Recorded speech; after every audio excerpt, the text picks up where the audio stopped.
Ja, lepo vse pozdravljam v imenu Jezusa, čigar rojstvo danes proslavljamo, slavimo.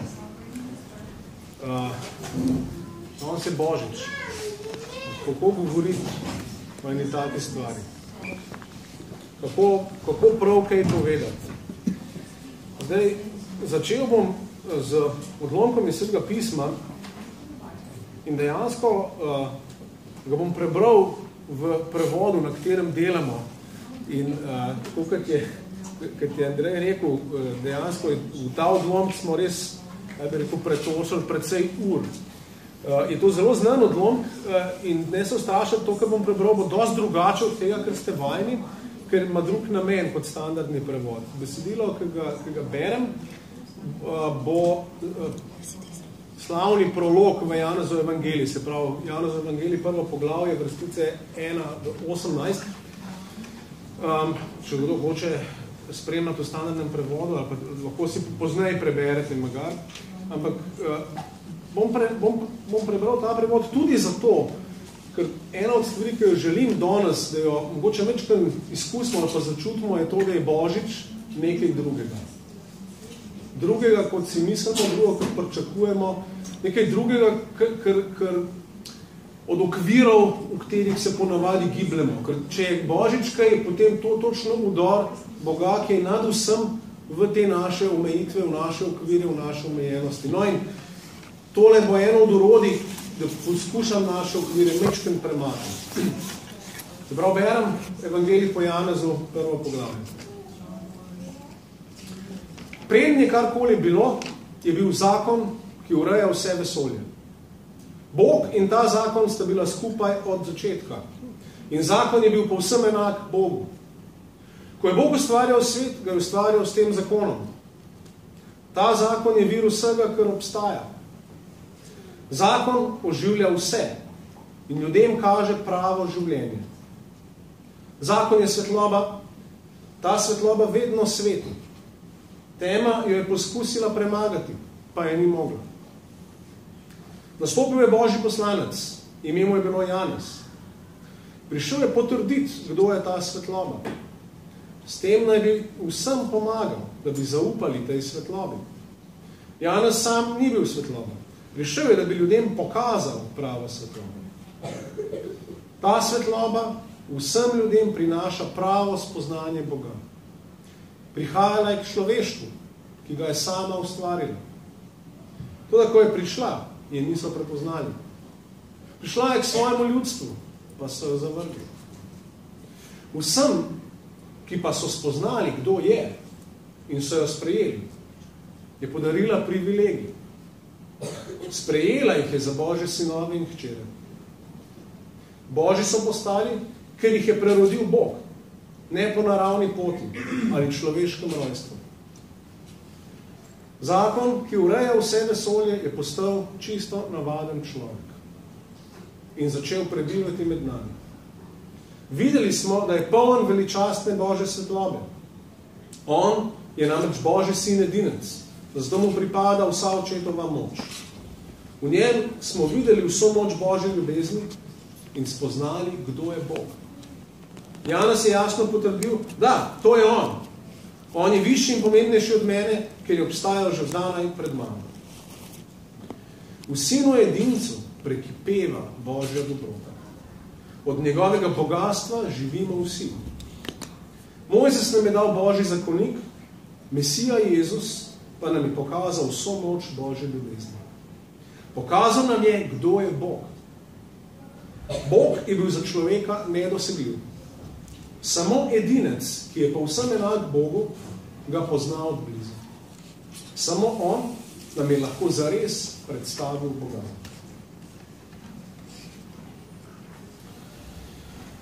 To je temeljno božično besedilo, ki govori o človečenju logosa, o človečenju Božje besede, o tem, da je ta logos postal meso, se pravi krhko, človeško bitje, tako kot ti in jaz. No, zmeraj, po mojem, ko poskušamo danes govoriti o Božiču, moramo opraviti, kaj ne rečemo, delo kidanja. umaknite treba veliko stvari, ker na Božič se je danes naleplo ogromno enih stvari, ki se povezujejo v naši družbi z Božičem, ampak nimajo seveda veze s tem. No in dejansko, mislim, da pri Božiču rabimo vedno, zdaj v zdajšnjem času in v tej družbi, rabimo streznitev, rabimo drugačen pogled, rabimo zavedanje tujosti, zavedanje drugačnosti tega, kar se je tam zgodilo v tistem hlebu v Betlehemu. No in tukaj moramo takoj tudi imenovati naša glavna sovražnika sta kič pa samoumevnost, oziroma udomačenost. Če je kaj, potem nas Božič v bistvu postal ven iz vsega, na kar smo udomačeni in navajeni. Najprej bom čisto na kratko pogledal par zunanjih faktorjev, ki nam to pokažejo zelo jasno, pa jih ponovadi ne vidimo, sploh v biblični zgodbi, ki jo beremo. Najprej se moramo tole zavedati. Božična luč je luč na zelo temnem ozadju. In svetopisanski teksti imajo kopico namigov, ki kažejo na to temo, v katero se je Jezus rodil. In te namige ali pa to temo lahko pravzaprav razdelimo jaz sem jih razdelil na 3 področja. Eno je politično, drugo je družbeno ali pa socialno, tretje je pa umsko ali pa teološko ali pa filozofsko, kako hočete. Politično najprej. Jezus je prišel v času okupacije. Ja? Tisti Kvirini, ki se omenja v Lukovih besedilih, to je bil strokovnjak za etnično čiščenje. Se pravi, to je bilo zadnjo znamenje, da bo judovski narod izbrisan, ker se je upiril Bogu. Ampak v tak čas se rodi Mesija. Potem, Jezus se rodil v času popisa. Rimski popis ni bil taka navadna, dolgočasna, birokratska stvar, kot je danes. Rimski popis je bil prvič znamenje zatiranja in poniževanja in Rimljani so imeli tako prepričanje, da ti si mogel na popisu povedati, koliko imaš ti lastnine. In nekoliko so bili prepričani, da ljudje ne bodo sami povedali tega, če jih malo ne priviriš, če jih malo ne polomaš kakšnih prstov, če jih malo ne pretepaš in tako naprej. Zelo popis je spremljalo nasilje, zatiranje imperija. Ve se iz zgodovine, da ob popisih rimskih so redno nastali upori, zato ker to je bilo skrajno ponižujoče in to je bil, takrat se je začutil škoren te imperialne okupacije. In takrat se rodi Jezus. No in seveda v tistem času je bila politična govorica, je bila mir. Pax Romana, Pax Augustana, to je bil mir rimskega imperija, blaginja, ki ne bi ga ta imperij, ki ne bi jo ta imperij ustvarjal. A ni zanimivo, kako beremo, če beremo z odprtimi očmi, recimo Lukov tekst, kaj pravijo angeli. Slava Bogu na višavah in mir na zemlji ljudem, ki se njega pomoli. Božji mir ne prihaja iz rimskega imperija, ampak prihaja od novega gospoda, novega mesija, novega vladarja, ki se rojeva. In zraven angela se pojavi množica angelske vojske. Spet to ni slučajno. Tukaj je angelska vojska proti Cezarjevi vojski. Tukaj imamo dejansko konflikt dveh imperijev in to je ozadje Jezusovega rojstva. Se pravi, tukaj gre za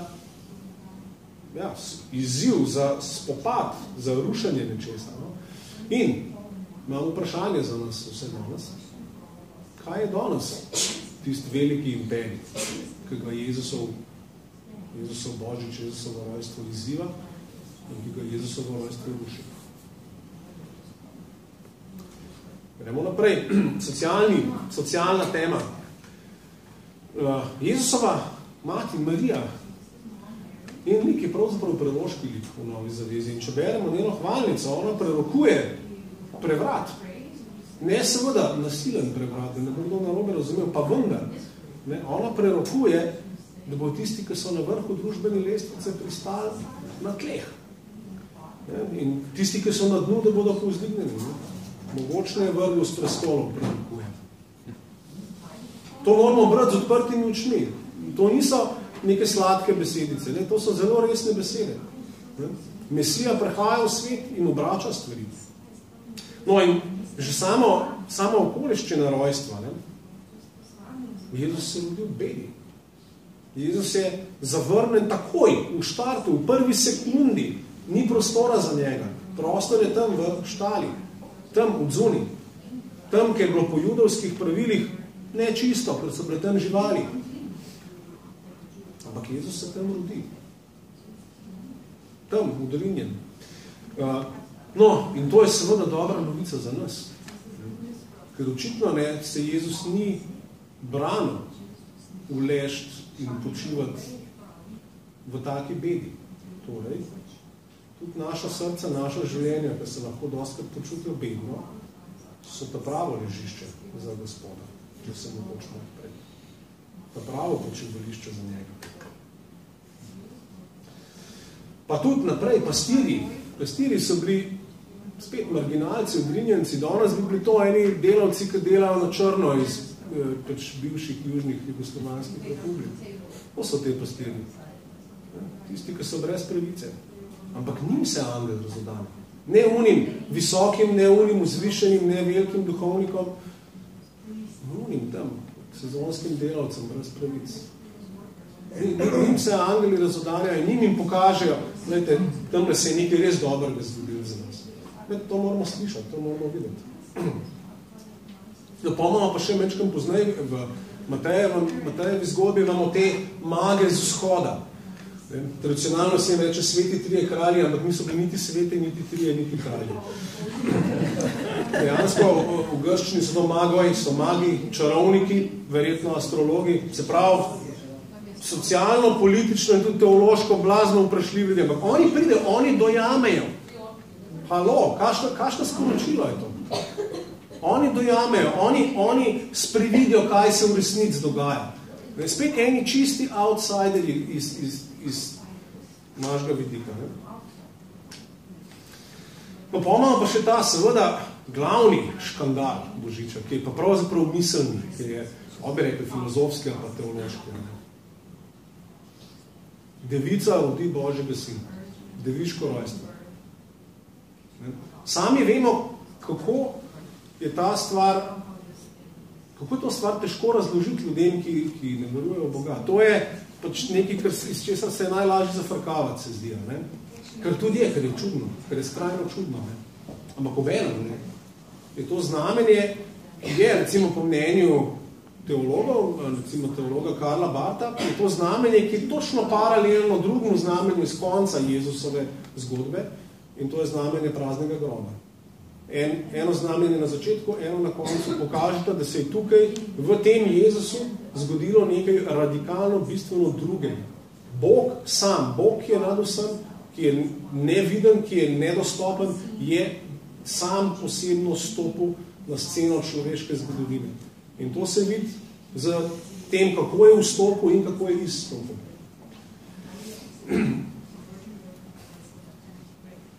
Se pravi, ko Bog pride na sceno, dejansko postavi stvari na glavo. Ne?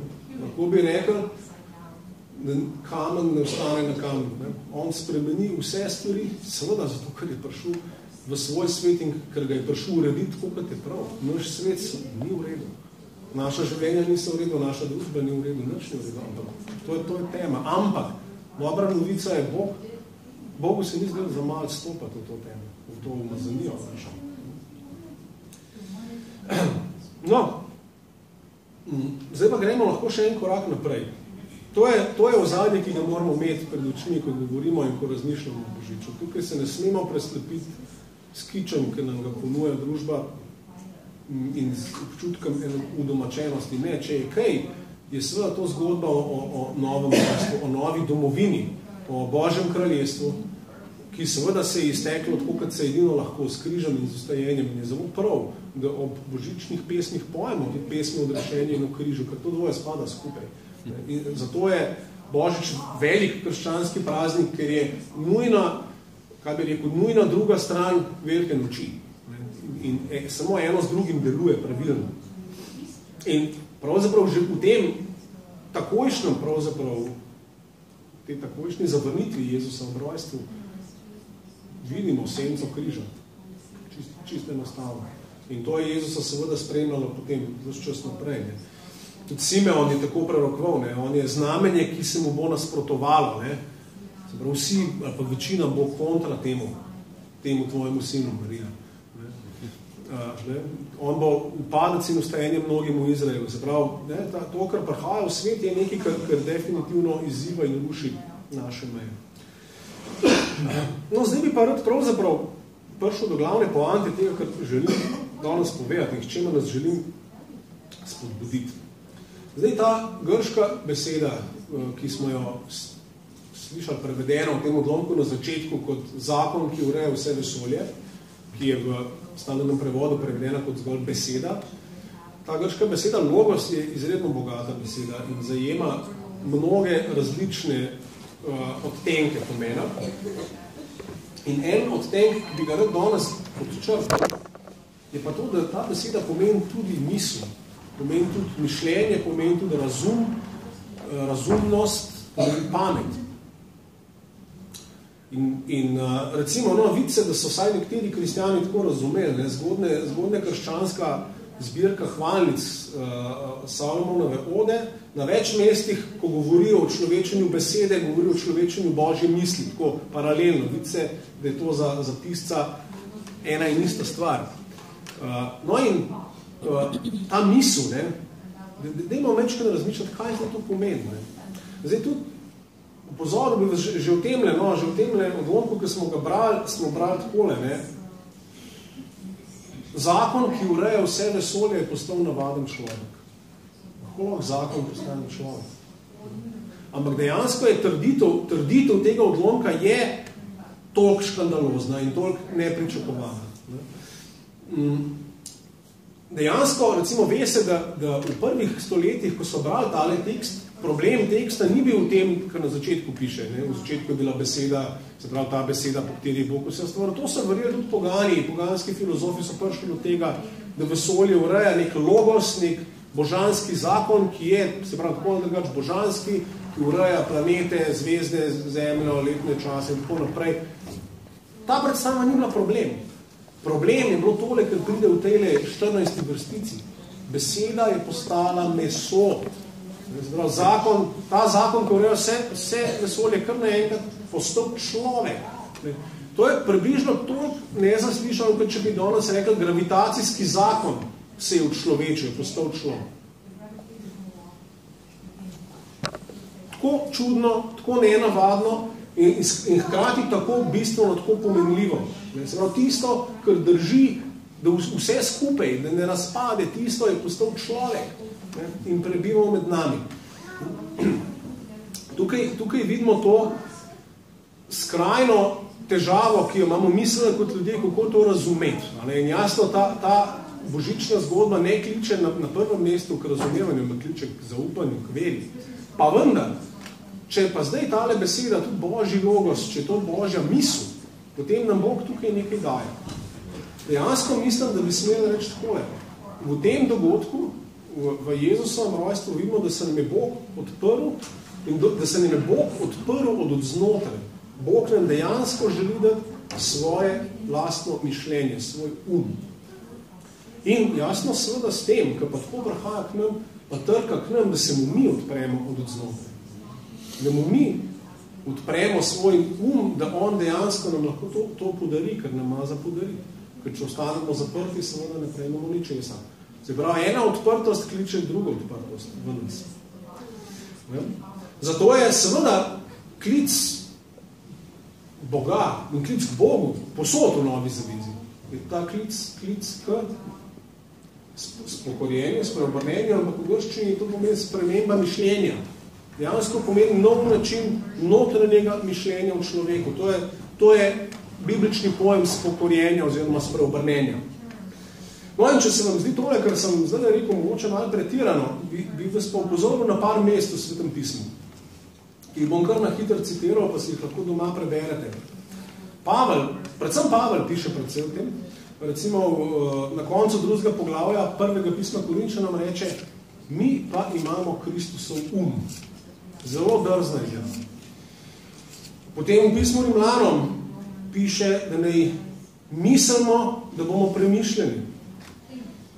To je 3. vrstica 12. poglavja Rimljanom. Efežanom 4. poglavje 23. vrstica pravi, da ne se prenavljamo v duhu svojega uma. Bog nas želi prenavljati. No, potem imamo pa zanimivo vrstico na koncu 1. Janezovega pisma, v predzadnji vrstici, 5. poglavje 20. Prav, da se nam je, dajmo tukaj prebrati, prav 1. Janezovo pismo, 5:20.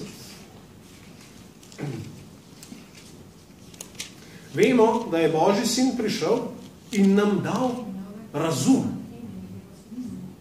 da spoznavamo resničnega. To je na koncu, ko mora Janez povzeti vse skupaj, to reče. Božji sin je prišel, da nam da razum, da lahko sploh spoznavamo resničnega, da lahko spoznavamo Boga. Se pravi, s tem, dejansko tako, samo s tem novim umom lahko v resnici sploh dojemamo, kaj se v Božiču zgodilo. Ker brez tega so to v bistvu uganke in so paradoksi, ki se človeško ne izidejo. In seveda enako velja tudi za veliko noč potem. Jasno. Ta isti rabimo za razumeti Jezusov križ in njegovo stajenje v mrtvih. No, zdaj pa je tako. Če pa je res, da nam je bila dana Božja misel, da nam Bog podarja svoje mišljenje, svojo misel, potem pa bi morali biti in bi lahko bili kristijani najboljši misleci na svetu. Ker nam Bog da samo svoje mišljenje. Da bomo malo misliti, kakšen dar je to. Dar Božjega mišljenja, dar tega, da mislimo tako, kot Bog sam misli. Skrajno nadnaravno in hkrati najboljši. Seveda s tem ne mislim, da bi mi mogli vsi biti intelektualci, ampak misleci v nam čistem pravem besedu. Ljudje, ki mislijo prav in ki mislijo dobro. In ki so dejansko premišljeni v vseh stvarih, ker to je kapaciteta, ki nam jo Bog daje v Božiču. In se pravi, dar Božiča je ta čisto mišljenje, res Božje mišljenje, da znamo misliti. In to dejansko, če mečko pomislimo v današnjem svetu, je pa kar resna stvar, ker današnji svet ni glih naklonjen temu, da bi mislil. Vse vemo, vse je bolj je na čustva, na feelinge, ne, na občutja, ne, ampak da bi nas pa kaj resno spodbujali, ker resno mišljenje tega je pa malo. Ampak tlele nas pa Bog sam spodbuja k treznosti in k res premišljenosti, oni pravi, čisti. Ne. No in mislim, da je to tudi pomembno za nas, za naše cerkvene kulture, ki so lahko včasih zelo razčustvovane. Ampak Božič nas kliče k spremembi, k temu, da preidemo od razčustvovanosti k dobri, trezni Božji misli, k Božjemu mišljenju. V pismu Rimljanom imamo tako izraven, 12:2, imamo 1:2, imamo tisti slaven stav, ki je zelo pomemben. In tam govori o našem bogoslužju. In tam Pavel uporabi besedo, ki je zelo pomembna. Pravi, darujte svoja telesa v živo in Bogu všečno darite, to je vaše smiselno bogoslužje, pravi. In v grščini je to uporabljena beseda logike, se pravi, je dejansko izvedena iz logos. Dobesedno je bilo to besedno, ampak tukaj je mišljeno to, smiselno. Ta pravo, se pravi, to je poanta krščanskega bogoslužja. Je to, da se smiselno darujemo Bogu, da se smiselno odzovemo na evangelij in da smo opremljeni z tem Božjim smislom, z Božjim razumom, Božjim umom. In na ta način seveda se dogaja v nas ta, kaj bi rekel, čudež, Božji čudež, Božjega posvečenja. In nekje na tej liniji je potem en od zgodnih krščanskih učiteljev Atanazij izrekel tisto veliko trditev, ki je tudi seveda provokativna. To je naredil na koncu svoje razprave o človečenju Božje besede, se pravi o tej temi, ki imamo danes. Je zapisal tale slaven stavek, je rekel, Bog je postal človek, zato da bi človek lahko postal Bog. To je Atanazij. In seveda jasno, človek postane Bog po milosti, Bog se pa tudi po milosti spusti v nas. Ne? Ampak gre za to, da ne bi mi postali deležni božanske narave, tako kot pravi drugo Petrovo pismo na začetku, oziroma z drugimi besedami resno vzame sploh to dejstvo, da mi pravimo, da smo Božji otroci. Ker če smo Božji otroci, potem moramo imeti Božjo naravo, drugač bi bili hinavci, drugač bi šlo tukaj za prevaro v bistvu. Ne? Ampak to, da smo Božji otroci, dejansko pomeni, da v nas je Božja narava, ki klije in ki deluje, ne more biti drugač. Drugač bi bilo to poimenovanje, ne vem, hinavsko, no? Ali pa mislim, neopravičeno. Ne? Ja, mislim, da je v glavnem nekaj vprašanj, ki si jih moramo zastaviti v zvezi z Božičem. No, eno sem že omenil, ne? Kater velik imperij ali pa veliko družbeno silo Božič izziva in ruši danes. Drugo vprašanje, a smo mi pripravljeni biti tiste jaslice, kjer pride in se naseli in počiva Jezus. Naša telesa, naša srca.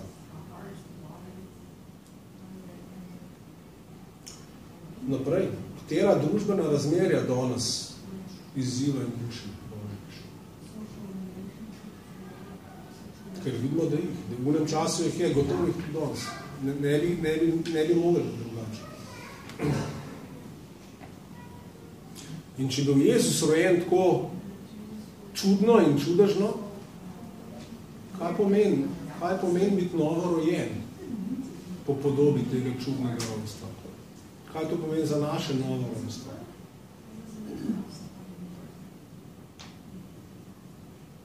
No in kaj pomeni, da je v nas student čiste Božje misli? Bog sam ga je usadil, odprl, izkopil v nas, s tem, da nas je poklical k veri, s tem, da nam je dal, da smo izkusili novo rojstvo. Ta student Božje misli je v nas. Kaj to pomeni? Za zaključek bi naredil še nekaj malo drugega, malo drugačnega. Obstaja ena krščanska himna, hvalnica, ki je meni zelo všeč. Napisana je bila po mojem tudi nekje recimo v 7. stoletju. Originalno v grščini, ampak to, kar boste zdaj slišali, pa v arabščini. Ne se ustrašati, to ni muslimanska, je krščanska, zelo krščanska. Mislim, da če bo šlo, boste videli tudi prevod v angleščini. Jaz bom pa pred tem pa prebral v slovenščini, besedilo, pesmi. No, Mičkan, s tem želim še nekaj drugega mogoče povedati. Tudi mi kristijani imamo Mičkan hecne predstave o tem, kaj sploh je krščansko. Mi mislimo, da je to nekako povezano z evropsko kulturo. Ampak recimo v 7. stoletju je bila večina kristijanov na Bližnjem vzhodu ali na Srednjem vzhodu ali na Daljnem vzhodu. Evropa je bila krščansko zaledje. Tudi Rim je bilo krščansko zaledje. Predvsem sirske cerkve, te, ki danes izginjajo, so bile od 7. do 13. stoletja so bile najštevilčnejše in so imele dejansko modrece, filozofe, pisce, prevajalce do Kitajske. Obstaja ena ogromna krščanska kultura, v kateri ne vemo nič. In je dobro, da se zavedamo, da sam izraz krščanstva je veliko, veliko širši, kot je tale naš, kar ga izkušamo danes. Tako da zdaj tale video bo še malo, se bojim, še malo mej premaknil, še malo okvirov bo polomil. Obenem pa seveda mislim, da samo besedilo nas poziva k tej božji skrivnosti, da vanje vstopimo. Tako da predlagam, da vstopimo v tole in seveda obenem, da se pripravimo, da tega Gospoda sprejmemo v Gospodovi večeri, ki bo sledilo.